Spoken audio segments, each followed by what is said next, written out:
дар доираи шиносоӣ бо вазъи ҷамоатҳои шаҳраку деҳоти Исфара иҷрокунандаи вазифаи раиси шаҳри Исфара Шарифҷон Ҷумазода аз ҷамоати деҳоти Чоркӯҳ боздид ба амал овард. Шаҳрдори Исфара ва ҳайати ҳамроҳонаш вазъи иқтисодию иҷтимоии ҷамоат, ҳолати муассисаҳои таълимию тандурустӣ, фарҳангӣ, савдою хизматрасонӣ ва дигар иншооти иҷтимоӣ, хоҷагии кишоварзӣ ва деҳқониро мавриди омӯзишу таҳлил қарор дода, ҳамчунон бо раванди корҳои сохтмонӣ дар муассисаи таълимӣ ва кӯдакистони хусусӣ дар маҳаллии Таги Бора, маркази хизматрасонӣ, рафти таъмири куллии бинои таълимии муассисаи таҳсилоти миёнии умумии рақами 25 ва фермаи чорводории кооперативи тиҷоратии тухмипарварии Чоркӯҳ аз наздик шинос гардиданд. Бояд гуфт, ки дар ҳудуди ҷамоат беш аз 45 000 нафар аҳолӣ зиндагӣ мекунанд, ки аксаран ба кишоварзӣ машғуланд. Дар деҳа 13 мактаб, 2 кӯдакистон, беморхонаи минтақавӣ, 2 маркази саломатӣ, 5 бунгоҳи тиббӣ,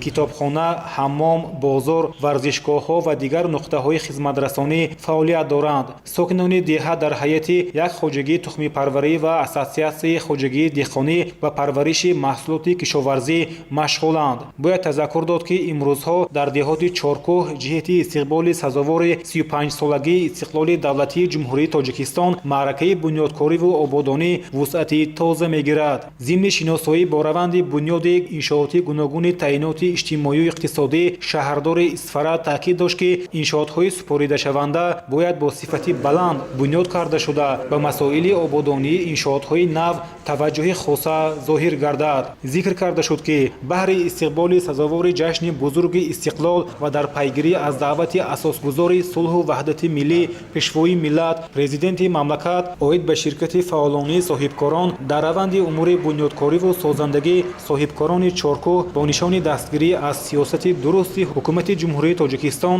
ва эътимоди қавӣ ба фардои неки ватани маҳбуб дар маъракаи ободонӣ мавқеи пешсафиро ихтиёр намуданд. Бояд зикр намуд, ки дар ободонии муассисаҳои маорифу тандурустӣ низ соҳибкорон фаъолнокӣ нишон дода дар навсозии беморхонаву бунгоҳҳои тиббӣ ва мактабу кӯдакистонҳои маҳаллии зисти худ саҳмгузорӣ менамоянд. маҳз дар партиви дастуру супоришҳои сарвари давлат дар муассисаҳои таълимии деҳа бо саҳмгузории соҳибкорону саховатмандон корҳои таъмиру тармим ва ободониҳо сурат мегиранд. Дар раванди боздид иҷрокунандаи вазифаи раиси шаҳри Исфара Шарифҷон Ҷумазода ва масъулин бобати баландбардоштани сатҳу сифати таълиму тарбия, иштироки фаъолона дар озмунҳои ҷумҳуриявӣ, омӯзиши забонҳои хориҷӣ, беҳтар намудани давомоти хонандагон, пешгирии шомилшавии ҷавонон ва ҳизбу ҳаракатҳои мамнӯъ, боло бурдани ҳисси ватандӯстиву хештаншиносии хонандагон, ҷиҳозонидани синфхонаву кабинетҳои таълимӣ, гузаронидани корҳои ободонӣ,